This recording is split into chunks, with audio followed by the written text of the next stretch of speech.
Monseigneur, par la suite, vous avez été pendant un peu plus de 12 ans archevêque de Québec. Il y aurait plein de souvenirs sûrement que vous pourriez nous raconter, mais un ou deux plus marquants, si vous voulez. Non. D'abord, je dois vous dire que mon étonnement lorsque j'ai appris cette nomination. D'abord, oui? je l'ai appris dans une boîte téléphonique. Alors, imaginez-vous, le nom s'appelait, puis je ne trouvais pas de téléphone, puis ceux qui étaient à portée de main, on était chez les Ursulines, à Loretteville, là, c'était pas discret parce que tout le monde aurait pu m'entendre. Je suis allé retourner le téléphone dans une boîte téléphonique qu'il y avait dans la rue en face, puis c'est là que j'ai appris que j'étais nommé archevêque de Québec. J'étais évêque de Bécomo à ce moment-là, j'ai fait un stage de quelques mois à Bécomo, j'ai été évêque éphémère de Bécomo, ça n'est pas une catégorie canonique, ça, évêque éphémère, mais ça veut dire que ça n'a pas duré longtemps. Hein.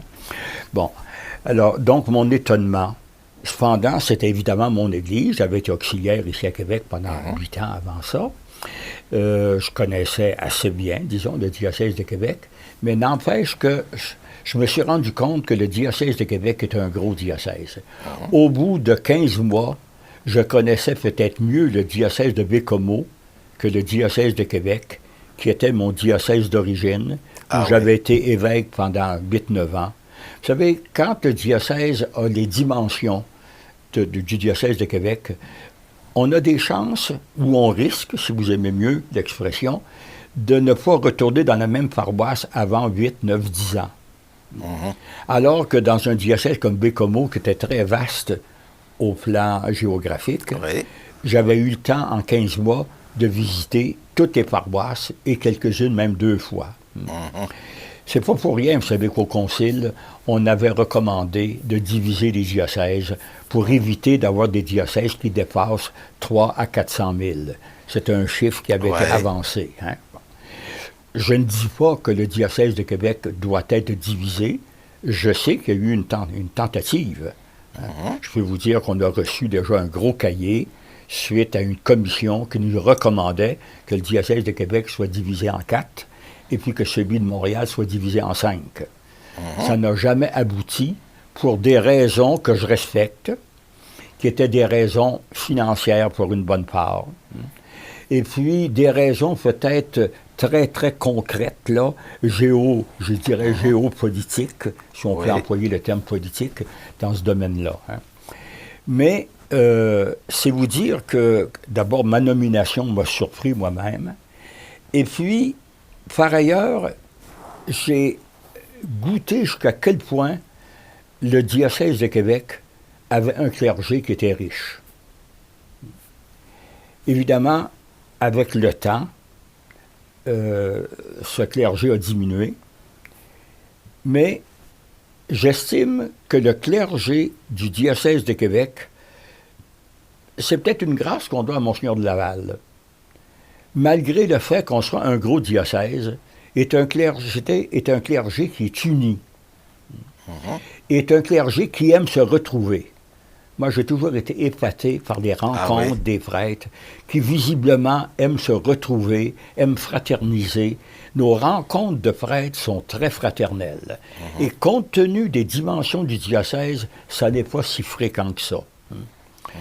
Je pense également que le Séminaire de Québec, qui a été la première fondation de Monseigneur de Laval, a contribué beaucoup à cet esprit-là.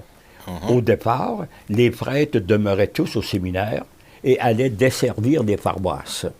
À la grandeur de l'Amérique du Nord. À la grandeur du diocèse, qui n'avait pas évidemment les dimensions actuelles, là, mais c'était comme ça que Monseigneur de Laval avait conçu son clergé de façon à pouvoir le ressourcer tout en desservant les paroisses.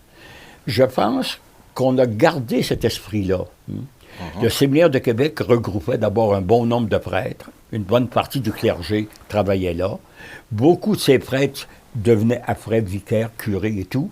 Et on dirait que cet esprit de Monseigneur de Laval s'est répercuté jusqu'à notre époque. Et ça, pour moi, ça m'a fait apprécier énormément. Quand je vous disais tout à l'heure que j'avais trouvé moins dur d'être archevêque de Québec, c'est que je me suis senti entouré d'auxiliaires très loyaux. Et je rends hommage ici à Monseigneur Leclerc, à Monseigneur Labrie, des confrères loyaux. Vous savez, quand je reviens, moi, comme archevêque, puis qu'ils étaient déjà auxiliaires avec moi, là, Ah oui? je reviens comme archevêque. Et il y a quelque chose là-dedans là, qui... bon, hein? Mais non, jamais je n'ai senti qu'ils étaient un peu frustrés de voir que tout à coup, là, je devenais... bon. Et puis, ils ont été d'une loyauté extraordinaire.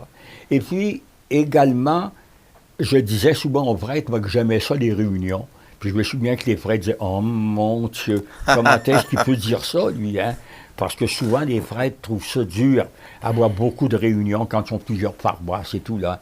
Mais moi, c'est vrai que j'ai toujours aimé les réunions. Parce que pour moi, là, les rencontres de conseils, quel que soit le type de conseil, c'est un milieu qui permet de vivre l'Église comme un noyau essentiel.